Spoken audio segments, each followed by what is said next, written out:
Welcome, today in front of me REALME C35, and I'll show you how to log out from Gmail account on this device. So first you should go into the Google folder and then launch the Gmail application. After that, click on the right upper corner, and now you can see that we are logged in into two accounts at the same time. And now just to log out from one from these accounts here in the Gmail application, we should to log out from Google account on our device. So to do that, click here to manage accounts on this device, and now we'll just launch the Google account settings.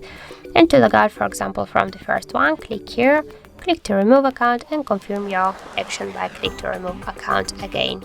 After that, in Google account settings, we can see that we'll stay only with one Gmail account, and now we'll go back again into the application, and here you can see that in the app we'll also stay with one account. So that's it. Thank you for watching, and if you find this video helpful, don't forget to leave a like, comment, and to subscribe our channel.